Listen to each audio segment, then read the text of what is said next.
Carolina López y junto con Itzel Fimbres y Tania Pineiro desde la Asociación ACER y en equipo con el Consulado de México en Saint Paul, estaremos coordinando las actividades de la Ventanilla de Orientación Educativa. La Ventanilla de Orientación Educativa es una iniciativa impulsada por el Instituto de los Mexicanos en el Exterior que busca promover los recursos educativos en México y Estados Unidos para nuestros connacionales, por lo que en este espacio podrás encontrar información sobre los recursos educativos a tu alcance, tales como revalidación de estudios, clases de inglés gratuitas, certificados de preparatoria, becas escolares, oportunidades de voluntariado y muchísimo más. En esta, nuestra octava sesión, hablaremos sobre becas y diferentes tipos de financiamiento. Para continuar con nuestros estudios, recuerden que hay oportunidades para todos sin importar el estatus migratorio. Para ampliar nuestros conocimientos sobre el tema y con más de 20 años de experiencia, nos acompaña Jessica Aliaga, especialista en créditos y financiamientos. Gracias por estar con nosotros, Jessica. Muchísimas gracias a ustedes por la invitación. Es un honor poder dar la información que va a ser compartida el día de hoy con toda la gente que nos está siguiendo.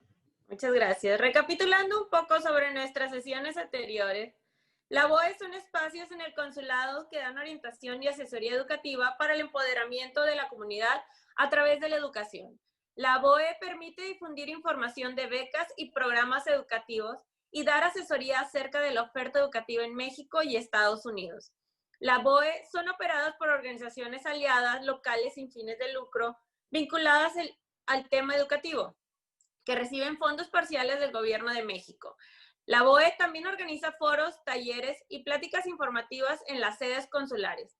Es importante recordar que la organización ACER hoy en día es la encargada de hacer llegar a todos ustedes información de todas las oportunidades para nuestros connacionales aquí en Minnesota y sus alrededores. También es fundamental saber que el consulado es una oficina de gobierno de México en el extranjero, cuya principal misión es proteger nuestros derechos e intereses. Algunos de los servicios que nos brinda son implementación de programas en asuntos comunitarios a través del Instituto Mexicano del Exterior, tales como educación, cultura, salud, desarrollo económico, formación de liderazgo, empoderamiento comunitario, servicios de protección consular, orientación en las siguientes materias: migración, derechos humanos, penal, administrativa, laboral, familiar, servicios consulares como documentación, pasaporte, matrícula consular, credencial para votar, cartilla militar, registro civil, registro de nacimiento, contraer matrimonios entre mexicanos, acta de nacimiento y actas de defunción, notaría, poderes notariales y testamento. En nuestras sesiones anteriores hablamos sobre la oportunidad que tenemos los mexicanos sobre la educación básica, opciones para terminar primaria, secundaria, preparatoria y educación superior. ¿Qué opciones tenemos para continuar nuestros estudios viviendo en el extranjero? Diferentes opciones que tenemos para estudiar la preparatoria, alguna certificación, la universidad, alguna maestría o incluso un doctorado. Oportunidades para aprender inglés cerca de nuestra comunidad. ¿Qué documentos necesitamos en caso de regresar a México y dejar a nuestros hijos a cargo de algún familiar o llevarlo con nosotros? ¿Qué es un documento de transferencia? Entre otros temas importantes.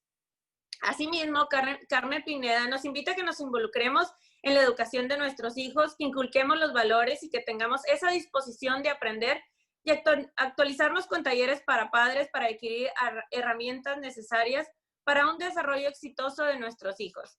Leticia Guadarrama y Paulina Jacobson nos comparten su experiencia y su labor en el ámbito de la educación básica y educación especial. Ellas nos contaron cómo se debe llevar a cabo la inserción a nuevos estudiantes y el proceso para canalizar en caso de ser necesario al estudiante y a los padres.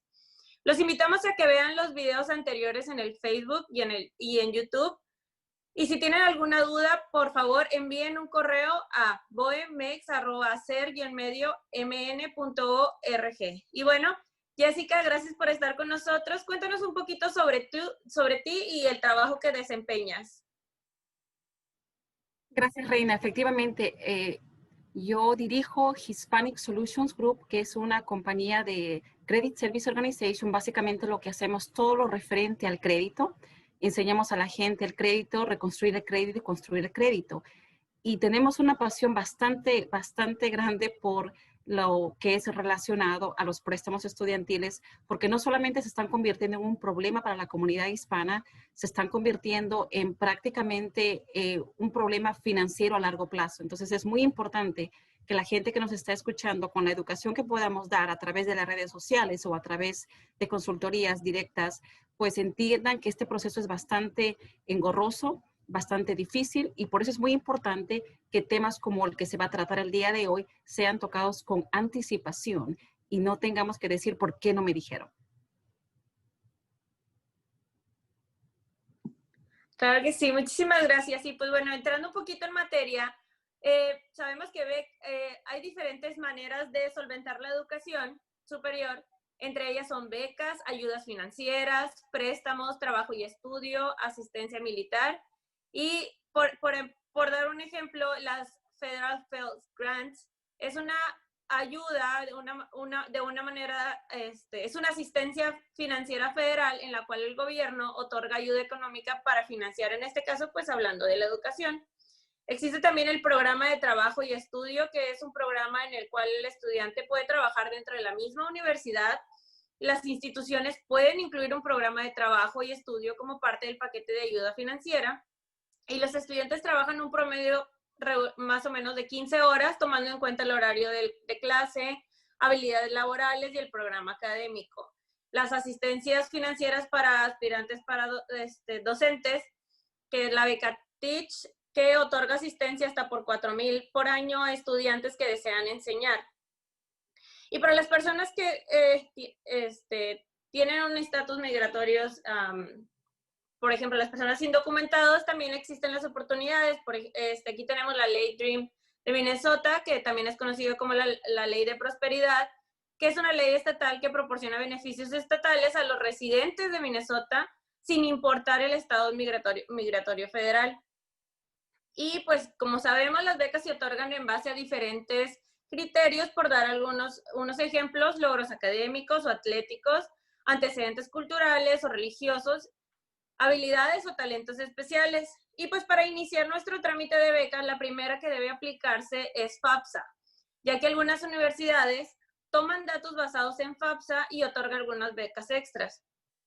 Como también existen becas privadas que se pueden encontrar en organizaciones comunitarias, fundaciones, sociedades, grupos cívicos y culturales. Y bueno, pues Jessica, entrando en materia de financiamiento, cuéntanos de una manera general qué es un financiamiento. Por supuesto. Y yo lo que quiero recalcar, Reina, es con toda la gente que nos está escuchando, es que tengan en cuenta que la terminología que se usa en los préstamos estudiantiles cuentan. Entonces ustedes, a la gente que nos está escuchando, porque a partir del 1 de octubre van a tener que empezar a rellenar el FAFSA, mientras más pronto mejor, sobre todo a la gente o a los jóvenes que por primera vez van a ir a una universidad. Entonces es muy importante que diferencien lo que son los grants, los que son los préstamos, los que son las scholarships, los que constituye el internship. Entonces, ¿cuál es el proceso del financiamiento? Definitivamente es el FAFSA, es lo primero que tienen que hacer. Ahora, mucha gente me va a preguntar o nos va a decir, vengo de padres indocumentados y tengo documentos. Hay todo un proceso, lamentablemente, hay muchas restricciones que existen para nuestros jóvenes que no tienen documentos, o que los padres no tienen documentos, que vamos a ir a explicar poco a poco. Has hablado sobre lo que significa el Pell Grant, que es uno de los préstamos federales. Los grants federales no necesitas devolver el dinero, pero hay ciertas restricciones. Por ejemplo, si pides un préstamo para ser maestro, es un grant para ser maestro, te lo van a dar, te la van a perdonar, o te van a dar cierta cantidad anual para que pueda compensar ese pago. Pero si tú no trabajas, porque la restricción está en que tienes que trabajar en escuelas de niveles de pobreza o de problemas económicos por entre 2 años a 4 años. Si no lo haces, tú tienes que pagar. Entonces, tienen que estar pendientes, tienen que leer exactamente qué es lo que dice el contrato. No tengan pena de preguntar, porque ahí vienen muchos tipos de problemas. Hay jóvenes que reciben los grants para los gastos de la habitación, los gastos de comida, de libros, pero tienen que pagar impuestos. Entonces, tienen que entender que hay diferentes grants, que existe diferentes scholarships. Si, por ejemplo, el alumno ingresó pidió un grant o le dieron un grant, le aceptaron un grant y a mitad de tiempo decide dejar la universidad, tiene que pagar ese grant, porque ese dinero era destinado a un alumno para ese tipo de estudios. Entonces, tienen que tener mucho cuidado, pregunten. Una recomendación que siempre les hago a los jóvenes y a los padres es que hagan una lista de los pro y los contra. Pregunten si son grants que se van a devolver el dinero, si se tiene que devolver el dinero, cuáles son las excepciones. Eso es en el caso de los grants. Ahora, los Pell Grants usualmente no se devuelve absolutamente nada, pero hay un límite. El límite, y eso está hecho justamente para la gente con bajos recursos económicos. Tiene que haber un ingreso familiar entre $28,000 a menos. Si tu familia gana esa cantidad, pues aplica por el FAFSA. Es muy 100% seguro que te lo tengan que dar. Si tu familia gana un poco más, pues definitivamente te van a dar de repente un porcentaje, pero otro tipo de ayudas. Existen los grants, las scholarships y vienen lo que corresponde al orden de mérito. Cuando me refiero al orden de mérito, es primero por los ingresos y el otro mérito es si eres pues bueno en la escuela, te ha ido muy bien en la escuela, recibes un mérito. También hay méritos por ser muy buenos en matemáticas y hay muchos grants que se manejan a nivel de estado e incluso de universidades. Hay universidades que en este momento necesitan tener minorías en sus campos. ¿Por qué? Y no lo están haciendo, no lo quiero decir de una manera completamente errónea ni que se escuche mal.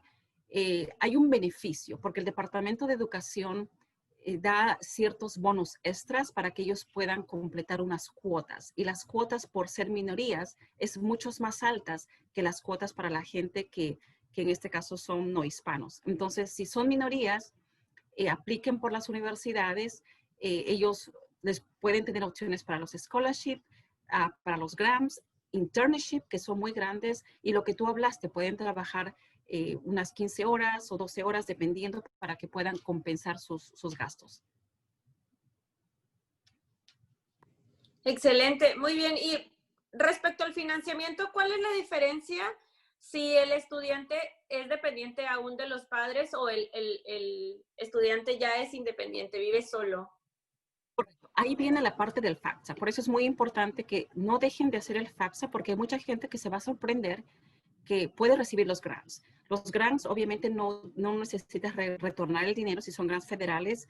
Los scholarships tampoco. Hay ciertas restricciones. Cuando ya no has podido completar todo eso y todavía te falta dinero, viene la parte donde vienen los préstamos. Los préstamos, los famosos préstamos estudiantiles, y la gente piensa que son préstamos federales, no tienes que pagar intereses. Les voy a decir que sí se paga intereses. Y personalmente trato de decir a la gente que evite de meterse en esos préstamos. Entiendo que de repente no existe otra opción que agarrar un préstamo para terminar la universidad, que pueden hacer desde ahora la gente que todavía sus hijos no están en la universidad. Agarren los programas del 529, que todos los estados lo tienen. Es como ahorros mensuales. Solamente se usa para casos de universidad. En caso no lo tengas, tienes que hacer el FAFSA. Una vez que se termine el FAFSA, una vez que el FAFSA ha podido separar si puede ser adjudicador de un grant o de un scholarship, lo que queda de remainder es lo que la familia puede aportar. Hay una pregunta que te hacen donde te dicen cuánto es la familia que puede aportar. Si dicen que no, viene la parte del préstamo. Usualmente lo hacen a través de los padres y es bastante alto. El interés es sumamente alto.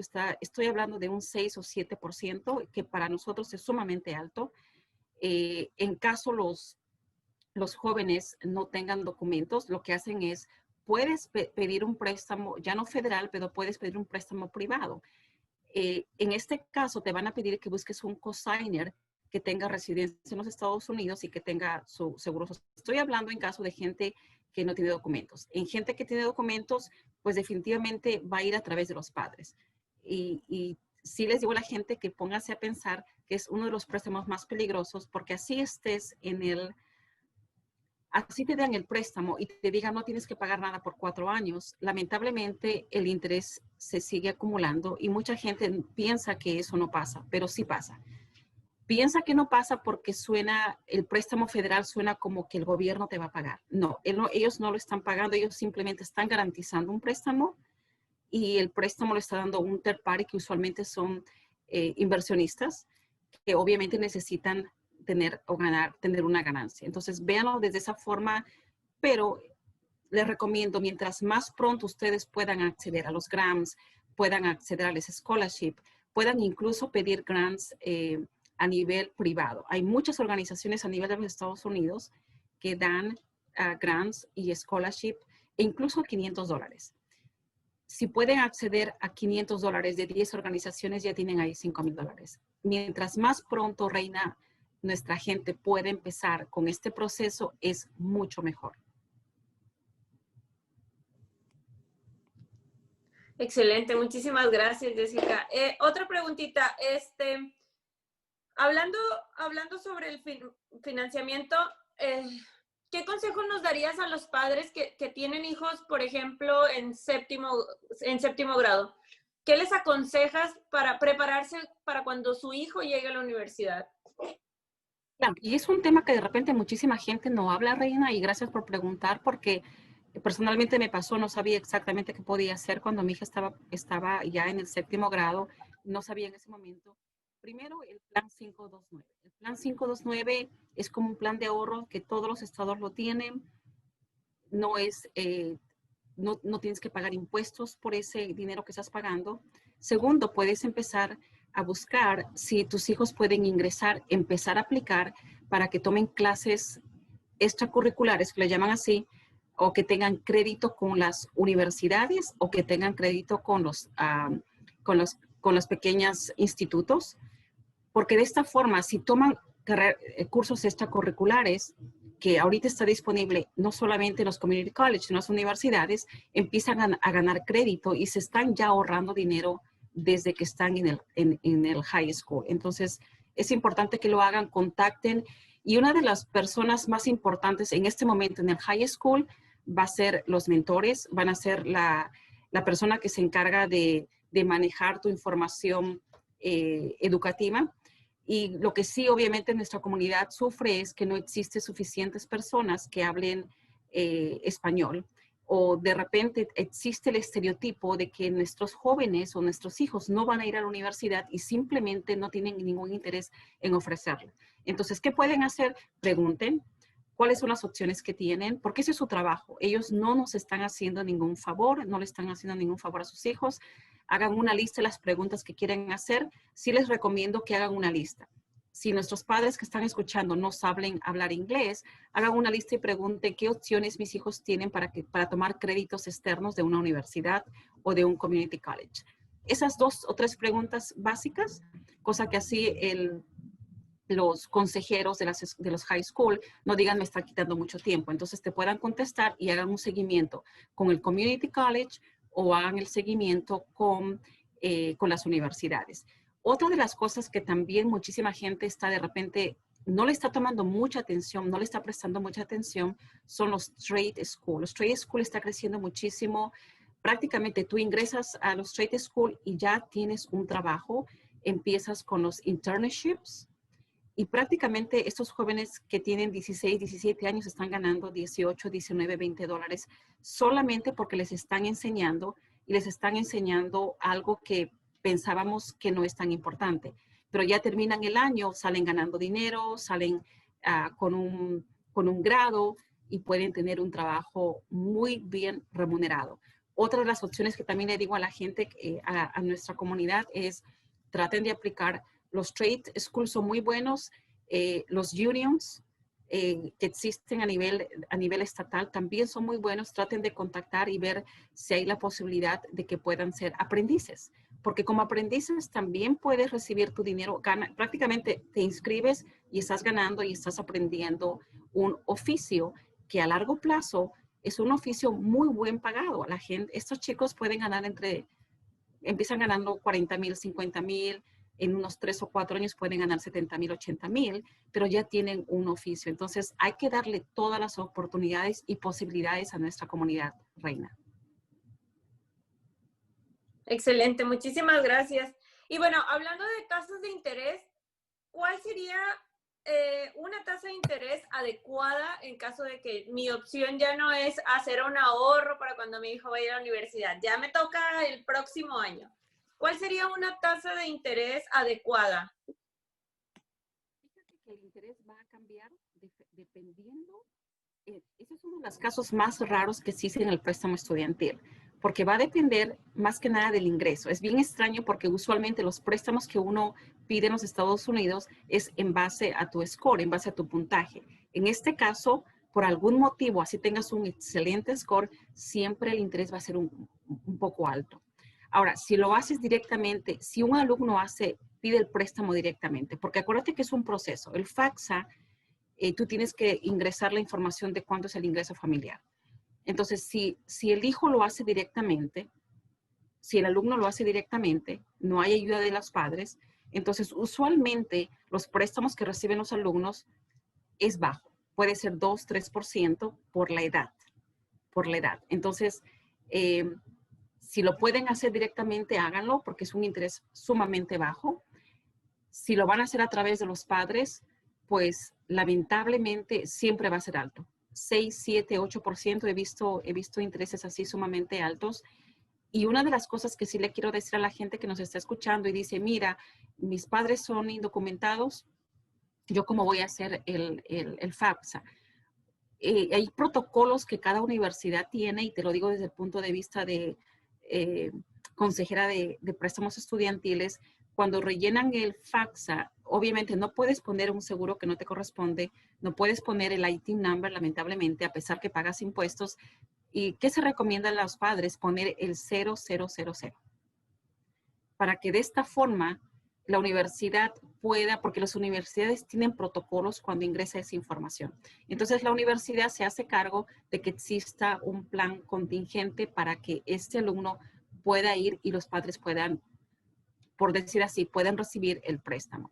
Entonces, cuando me preguntas por cuál es lo ideal es pagar menos. Pero hay un truco que sí les voy a compartir con ustedes, y es un truco que siempre le digo a la gente. Acuérdese que cuando uno agarra el préstamo estudiantil, empieza el desembolso de acuerdo a lo que vas estudiando. Entonces, y usualmente te dicen que no tienes que pagar nada porque el préstamo lo vas a pagar después que termines la universidad. El préstamo estudiantil siempre va a tener dos tipos de cantidades. Si te prestaron $10,000, lo van a separar 5,000 y 5,000 y te van a dar el préstamo de $5,000 como préstamo subsidiado y otros $5,000 como préstamo que no es subsidiado. El préstamo que no es subsidiado, el interés se acumula y lo pagas tú, el interés. El préstamo que es subsidiado es pagado por el gobierno y no lo tienes que pagar, pero es solamente el interés, no el préstamo, es solamente el interés. ¿Cuál es el truco que le digo a los padres? Como no tienes que pagar nada por 4 años, ¿qué les recomiendo? Que desde ahora empiecen a pagar, así sea $50 a la semana, porque de esa forma estás pagando el principal y cuando llega la maduración, estás evitando que el interés se acumule y vas a pagar menos cantidad. Entonces, es un truco que le digo a la gente. Probablemente el servidor que tiene la deuda te va a decir, no necesitas pagar nada, y te van a decir así porque acordémonos que ellos son gente que lee scripts y no están entendiendo todo el proceso. Simplemente le tienen que decir, sí, yo quiero mandar mis $50 y me tienes que tomar mis $50 o $100 o lo que sea. Entonces, lo van a tener que tomar y va a ser aplicado a tu préstamo. Mi otra recomendación es que lleven un cuaderno exclusivamente para los préstamos. Cuando digo eso es, empiecen a enumerar el préstamo número 1, cuánto es la cantidad y cuándo fue el día del desembolso y cuánto están pagando. Porque el problema que viene a largo plazo es cuando ya los jóvenes terminan la universidad, te vienen como 15 préstamos. Y cuando te toca pagar, que son después de 6 meses, viene la confusión y vienen cuando empiezan las tardanzas, viene cuando uno de los préstamos cayó en colecciones y me lo mandan a cobros y le quitan el dinero de los impuestos. Entonces, organizarse de tal forma que tú sabes cuánto es lo que estás pagando. Es más, ingresa cuánto es la cantidad de intereses que vas a pagar en cada préstamo. Muchísimas gracias. Y respecto a licenciatura, ¿hay alguna diferencia en la aplicación de algún trámite de financiamiento entre licenciatura, maestría, doctorado, una carrera técnica? Al momento de hacer el préstamo, no. Sí hay ciertos requisitos cuando haces el préstamo por ejemplo, cuando terminaste ya la universidad y vas a empezar a tus grados de masterado, doctorado, ya hay cierto, pero eso depende de la universidad. Porque hay algunas veces los préstamos vienen directamente, una parte viene directamente de la universidad.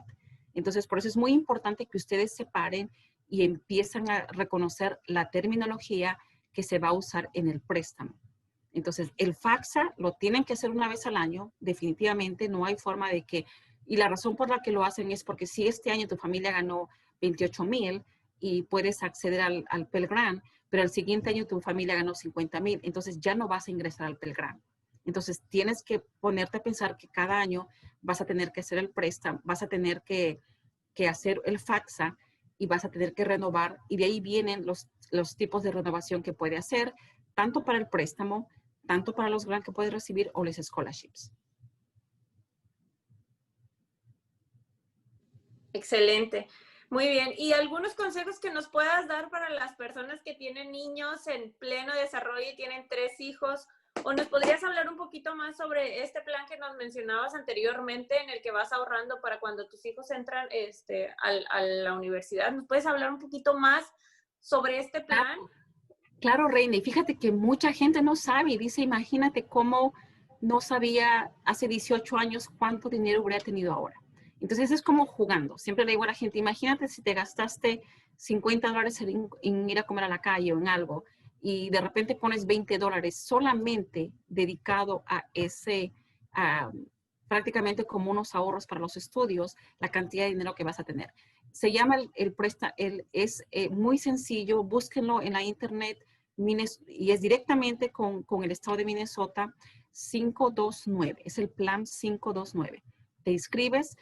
¿Y qué le diría a los papás, por ejemplo, que tienen en este momento a sus hijos y dicen, ¿cómo lo hago? Ingresa a la página web, que es de acá de Minnesota, te inscribes, ingresas la información del Seguro Social del niño y decides qué cantidad vas a dar o semanalmente o mensualmente. Usualmente es una vez al mes, pero particularmente yo siempre digo, si tengo la oportunidad de dar una vez a la semana, ¿por qué no? Entonces trato de hacerlo de esa forma. Ahora, hay mucha gente que le ha pasado de que cumplieron los chicos los 18 años, ya puede ver el desembolso del dinero, y hay un dinero bastante grande para prácticamente cubrir toda la universidad, pero el chico agarró un scholarship completamente porque es muy bueno en la escuela y agarró, no necesita pagar nada. Ese dinero se puede transferir, puedes darlo como regalo a tu nieto, puedes ponerlo para otro hijo, pero es exclusivamente para costos de educación. No, lamentablemente no lo puedes usar para otra cosa. Hay también programas que yo sé que lo manejan algunos non-profits, que son los programas de ahorros, que es 1-1 o 1 con 3. Es decir, tú pones $10 y la organización te da $30, pero se usa exclusivamente para la educación, para comprar una casa o para poner un negocio. Entonces, si estamos hablando en este momento del tema de ahorros exclusivamente para la educación, usen ese ahorro, porque imagínense, ustedes están poniendo $100 y va a haber una compañía que en realidad es el Estado y te va a poner $30, pues tienes prácticamente ya ganado $40. Entonces, si es a largo plazo, te puedes acumular $6,000, $7,000 con un préstamo que le llaman es un programa muy, muy interesante que en algunas ciudades lo han desactivado por el gobierno federal, pero en algunos lo están volviendo a reactivar, porque esa es una forma para que la gente pueda ahorrar y pueda colocar ese dinero exclusivamente para la educación de sus hijos. No pierdan la oportunidad, háganlo. Imagínense si le pueden dar un regalo para su cumpleaños, una cantidad de dinero que toda la familia puede poner. Sí, respecto al plan de ahorro 529, me parece excelente que por ejemplo, el abuelo puede aportar dinero a esta cuenta, los tíos pueden regalarle dinero y aportar dinero a esta cuenta. Y de la misma manera, como menciona, si el alumno por alguna razón obtuvo beca de aquí, beca por allá, y tiene una hermanita, la hermanita puede gozar de los beneficios de ese ahorro para la educación. Entonces, no es un dinero que se congela, sino es un dinero que se puede utilizar y de esa manera no sientes tan pesado el gasto de la educación superior de los hijos. Eh, este, ¿Algo más que desees agregar, Jessica? Que nos aconsejes. Reina, lo que les aconsejo es prepárense, prepárense, prepárense, ahorren, no lo hagan a última hora todo. Busquen qué universidades pueden ser accesibles para usted, porque a veces tenemos la idea de que, bueno, esa universidad es muy cara y me voy a ir porque es privada y suena muy bien. Póngase a pensar la cantidad. Tengo clientes que tienen apenas 28 años y deben $150,000 en préstamos estudiantiles. Y la razón es porque la mayoría de los préstamos los sacaron para primero irse a vivir a la universidad, que es carísimo. Entonces, uno de los consejos es quédese en casa los papás. Quédese en casa, se van a ahorrar miles de dólares, miles. Porque no tiene sentido que pidan un préstamo para vivir en un cuarto o compartirlo. Yo entiendo que los chicos me dicen, no, que para tener la experiencia, sí, pero es una experiencia como burbuja, porque realmente no es algo que tú lo estás, eso solamente lo estás te están prestando. Y adicionalmente a eso tienes que pagar intereses y adicionalmente es una deuda que se acumula todos los días y que se capitaliza. Entonces no tiene sentido. Hágase un favor, traten de ponerse de acuerdo con la familia. Puedo seguir viviendo ahí, puedo seguir trabajando. Si están en este momento en la universidad, empiecen a pagar todo lo que puedan. El plan 529 y la razón por la que siempre decimos es porque técnicamente, si vamos a endeudarnos, si vamos a lograr que nuestra familia, nuestros hijos vayan a la universidad, pero viene una deuda tan grande, estos chicos no pueden acceder ni siquiera a comprarse un carro. Tenemos clientes que tienen deudas tan grandes que el banco no le puede ni siquiera prestar para un carro porque el debt ratio que tienen es tan alto que para los bancos es un riesgo. ¿Por qué? Porque es la acumulación de este préstamo estudiantil. O sea, eso es uno de los préstamos, siempre lo digo, más abominables que existe. Yo no lo puedo creer lo que está pasando. Yo sé que mucha gente no entiende esto que está pasando y por eso es que existe este movimiento de que se tiene que cerrar con los préstamos estudiantiles. No estamos diciendo que no los prestes o que no van a devolver el dinero, pero por lo menos no le cobres el interés que le estás cobrando y se le acumula tanto, ¿no? Entonces, eduquémonos más, preguntémonos, busquemos desde ya el plan 529, los planes de ahorro del Estado, que son los match programs. Empecemos a buscar qué universidades nos conviene, community college, que son sumamente baratos. Los primeros 2 años puedes estudiar ahí sin necesidad de pagar la cantidad de dinero que se paga en una universidad. Los straight schools, internships, no solamente los scholarships, los apprenticeships, donde puedes ser aprendiz de los unions, toca las puertas de los unions, yo te apuesto que vas a tener muchas recompensas a largo plazo. Muchas gracias. Y pregunta, ¿puedo refinanciar un préstamo de la universidad? ¿Es posible? Sí, es posible. Y es más, mucha gente, bueno, acordémonos que existen los préstamos federales y existen los préstamos privados. Entonces, anteriormente los préstamos federales lo podías consolidar y refinanciar en un solo préstamo para no tener los 15 préstamos, pero sí seguía siendo manejado por el Departamento de Educación, entre comillas, que realmente son compañías privadas, pero existen los préstamos privados que lo hacían bancos privados.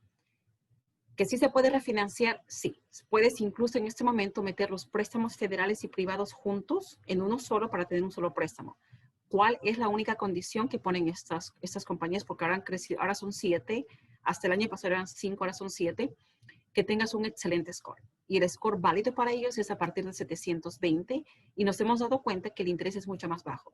Si estás pagando el 7-8% por el interés federal, estos privados te cobran el 3.5 o el 4%. Es prácticamente la mitad, pero tienes que tener un score muy bueno. Entonces, el trabajo sería trabaja en tu score, revisa tu reporte de crédito, porque hay muchos errores que hace el Departamento de Educación en los reportes. Bueno, no tanto el Departamento de Educación, sino los servidores que sirven a los préstamos estudiantiles, como por ejemplo cuando ponen, acuérdate que el préstamo cada 90 días, ellos reportan una cantidad acumulada. Entonces, si la persona en este momento que me está escuchando dice, yo solamente pago $5 o pago nada porque estoy en el Income-Based Repayment o estoy en Pay As You Earn, que son programas de gobierno que no tienes que pagar nada, pero en realidad no te están haciendo un favor. Puede sonar como es un favor porque dice $5 yo lo puedo pagar, pero lo que no sabes es que el interés te sigue acumulando.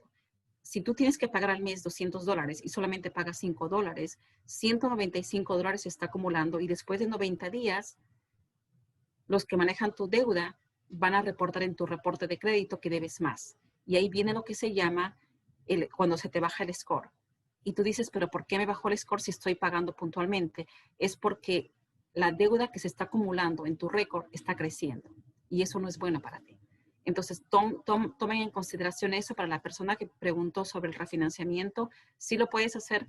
Puedes consolidar directamente con el Departamento de Educación, que es gratis, o puedes refinanciar con compañías privadas, que son como 5. Una de ellas es SoFi, que está en California, que es muy buena, pero sí son muy estrictos con el score.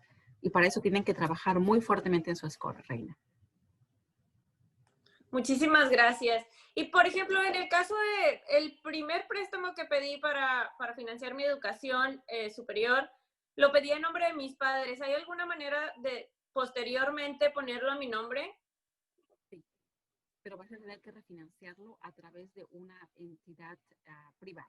Lo puedes hacer a través del Departamento de Educación de Direct Loans en este momento que ha retomado todos los préstamos, pero acuérdate que tienes que probar ingresos, por lo menos 2 años de ingresos. Y sí, si quieres hacerlo, eso hazlo porque veo que los papás les hacen cosas y no porque los hijos lo quieran hacer, simplemente porque el préstamo es tan complicado, es tan complejo y los chicos no entienden, menos los padres.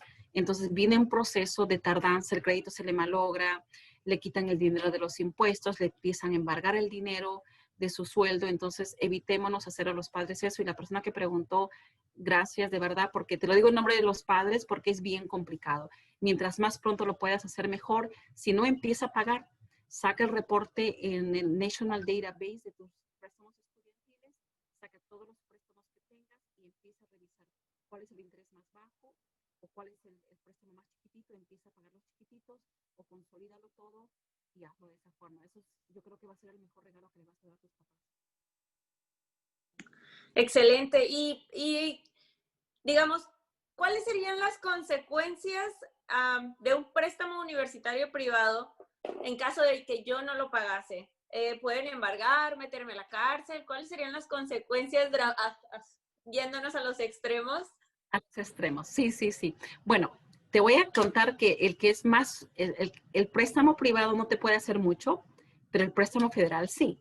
Entonces hay esta concepción de que como es federal no me va a pasar nada y me va a proteger el gobierno. No, es al revés.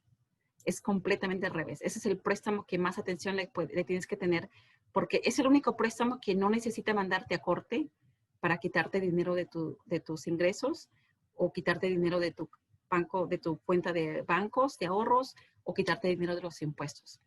O sea, es completamente legal que lo puedan hacer. Entonces, ¿qué es lo que les recomiendo? Porque este es el proceso. Los chicos terminan la universidad, tienen 6 meses de break para no pagar porque van a buscar trabajo. Acuérdense que el break es entre comillas porque sigue acumulando interés y se capitaliza y debes más.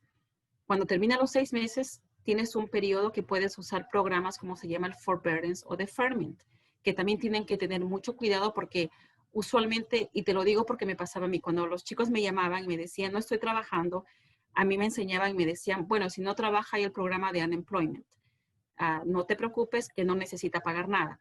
Los metíamos en ese programa y no tenían que pagar nada por 1 año, 2 años o 6 meses, dependiendo de cuánto tiempo está desempleado. Que suena bien, pero lo que no le decíamos a los chicos, y yo no lo sabía, que el interés le seguía acumulando y se capitalizaba. Entonces, En vez, si tú no puedes pagar ahora $200, en un año que tu deuda va a ser de repente un 10 o 20% más, no vas a poder pagar de repente $200. Entonces, pónganse a pensar en eso, evitar esos programas porque te dicen, tienes 2 años, 3 años.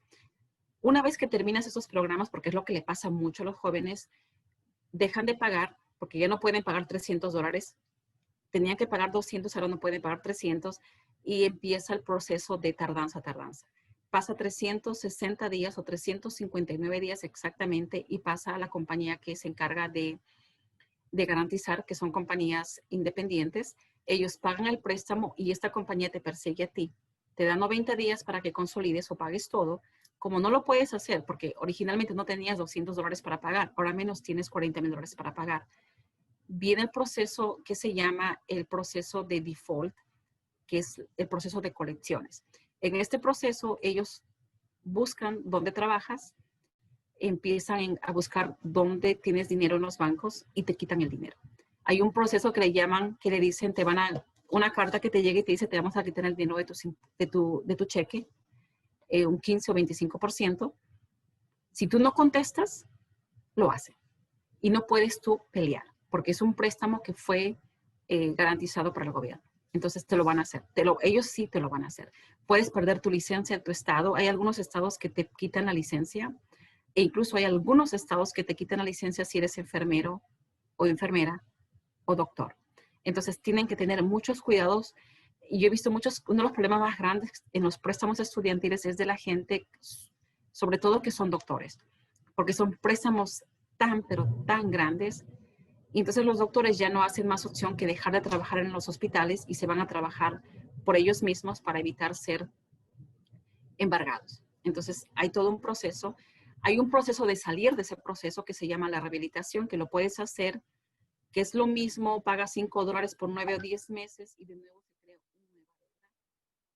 Y de ahí viene otro proceso. Pero acuérdate que tu crédito ya está destruido, te me endeudaste el 20 o 30% de más y viene otro problema. Entonces, el préstamo que más, por eso se hago mucho hincapié, Reina, el préstamo más peligroso es el préstamo federal, es el préstamo del préstamo estudiantil federal, porque además no te puedes declarar en bancarrota.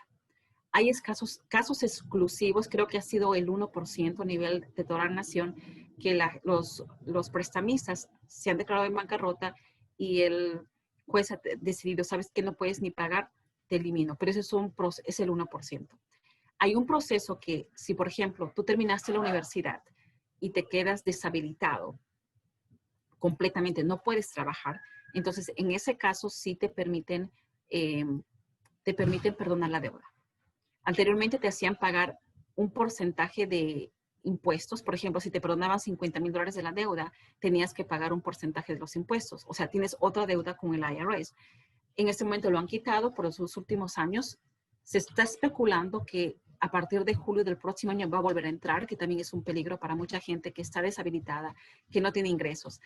Hay muchos programas, pero otra vez, pregunten y pidan sobre todo por escrito que le digan cuánto es lo que va a pagar ahora y cuánto es lo que va a pagar en 4 años o cuánto es lo que va a pagar en 10 años, porque hay los famosos préstamos donde te dicen te voy a perdonar la deuda después de 10 años o después de 20 años, que suena bien, pero no te dicen que después de que te perdonan la deuda tienes que pagar impuestos. Entonces, de nada te sirve hacer eso cuando si debías $100,000 y en 10 años vas a deber $400,000, vas a pagar lo mismo en la misma cantidad que debías hace 10 años, pero ya al IRS. Entonces, tengan mucho cuidado con ese tipo de problemas. Pregunten, pónganlo por escrito.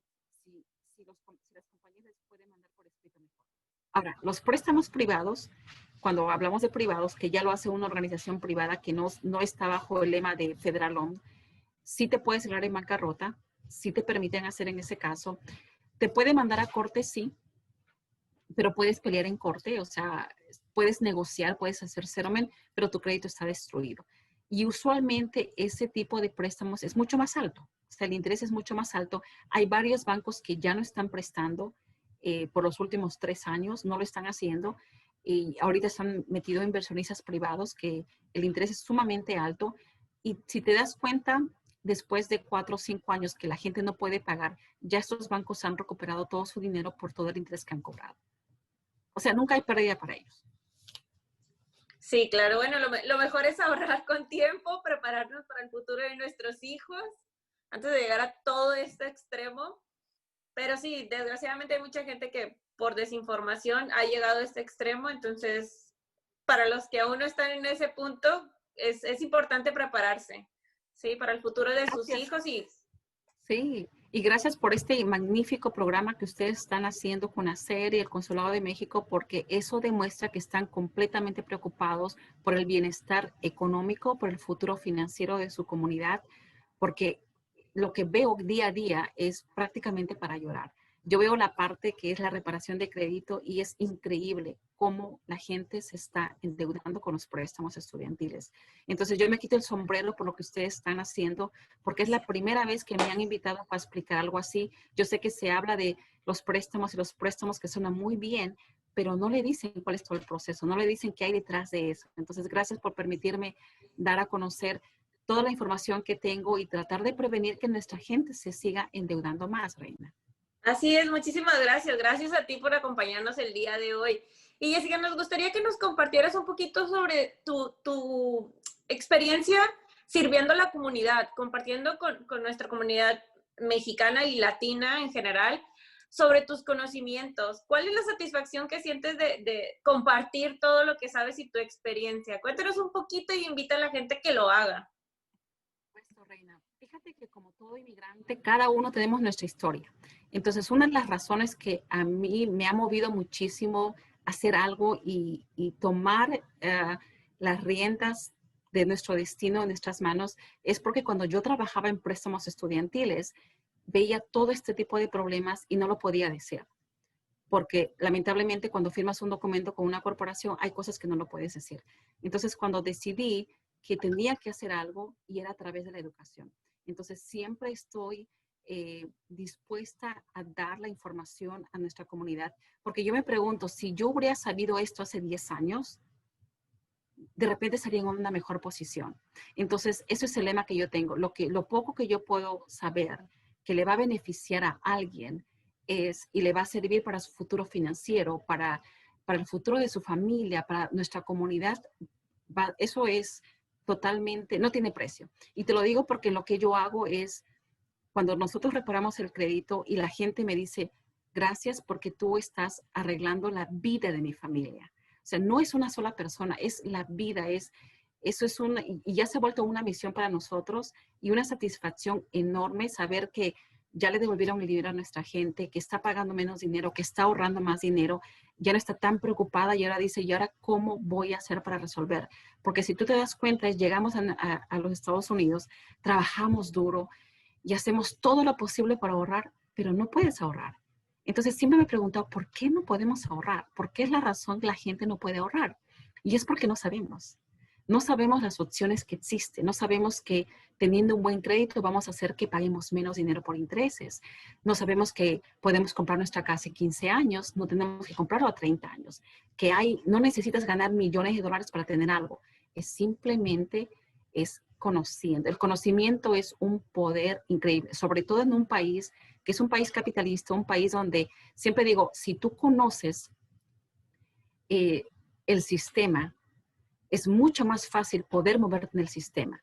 Pero si tú no conoces el sistema te va a quitar todo lo que tienes, te va a succionar tu vida, tu salud. Y pasaron 25 años o 30 años en los Estados Unidos y no lograste nada. Entonces, y le pasa a mucha gente. Entonces, eso es nuestra misión, compartir con todos. Y ahora en este tiempo del COVID, donde nos ha dado la oportunidad de compartir mucha información, que la gente dice, pero es gratuita, ¿te quieres estar todo el tiempo en Facebook? No, nos apasiona, porque hay gente que en este momento nos está escuchando, Reina, y dice, ups, no sabía que podía hacer esto, no sabía que podía, uy, casi firmo ese documento. Entonces, imagínate el cambio que podemos tocar en las familias y en la vida de cada persona. Claro que sí, qué emoción. Me encanta ver gente que le gusta compartir y que le gusta ayudar a los demás. Cuéntanos un poquito sobre Mujeres Latinas Unidas. Es el nombre completo, ¿verdad? Mujeres Latinas Unidas.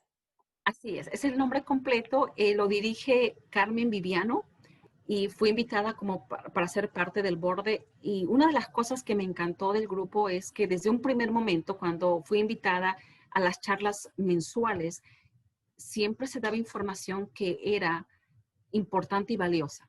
Entonces, usualmente los networkings o las reuniones que mucha gente va y dice, oh, es lo mismo. No, era que cada mujer tenía la oportunidad de presentar su trabajo, de presentar el trabajo que estaba haciendo en su comunidad, de presentar todos los programas que existían y que yo definitivamente ignoraba. O sea, yo puedo decir, soy una especialista en crédito, pero hay cosas que ni idea tenía. Entonces, es una cosa increíble que mes a mes, una mujer como Carmen Viviano logra mes a mes que se reúnan 20 hasta 30 mujeres exponiendo eh, todo lo que hacen por su comunidad, compartiendo los programas que existen y que podamos nosotras compartirlo y que se haga progresivo para toda la comunidad. Es completamente fuera de serie y siempre le digo, creo que uno de los únicos grupos a nivel nacional que hace esto. Entonces yo creo que en Minnesota se está moviendo muchas cosas. Minnesota es pionero de muchos cambios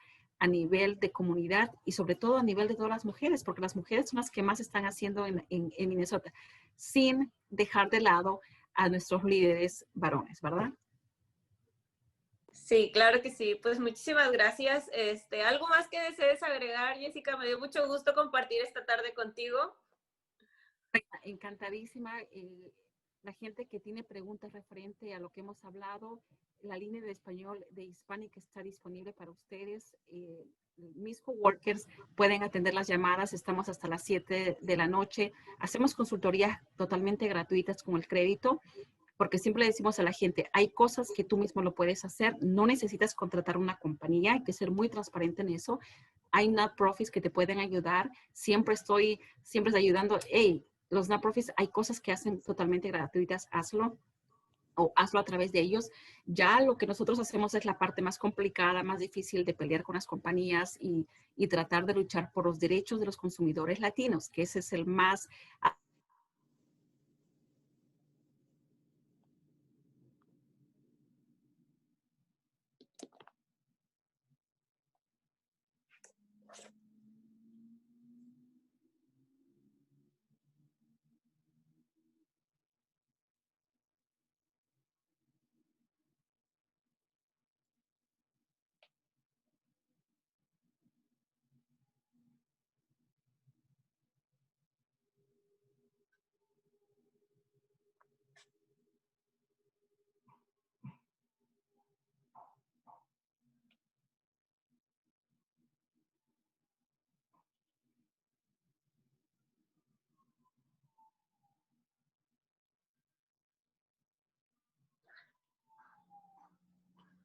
Ok, pues sí.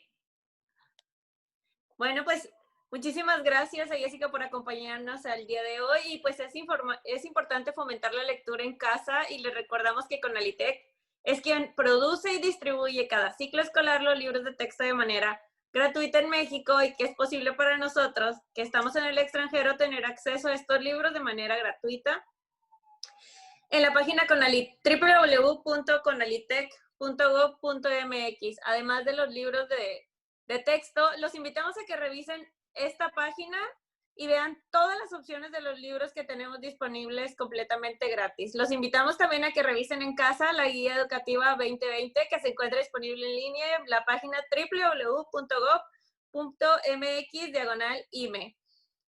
Les pedimos que compartan estos videos en todas sus redes sociales para que la información llegue a más personas y cada vez seamos más los que aprovechamos la oportunidad en el área de educación. Le recordamos nuestros correos de contacto cabrera@sre.gov.mx y boemex@ser-mn.org. También los invitamos a que sigan el Facebook del consulado, en el cual estaremos viendo nuestro grito de independencia. Y pues su servidora Reina López y en nombre de todo el equipo de ACER, agradecemos a Jessica por compartir su conocimiento con nosotros y a todos ustedes por acompañarnos en esta octava sesión. Asimismo, agradecemos a Ser y a Osvaldo Cabrera, representante de Asuntos Comunitarios del Consulado de México en Saint Paul, quienes hacen posible este espacio y la distribución de todo el material informativo. Muchísimas gracias, hasta la próxima.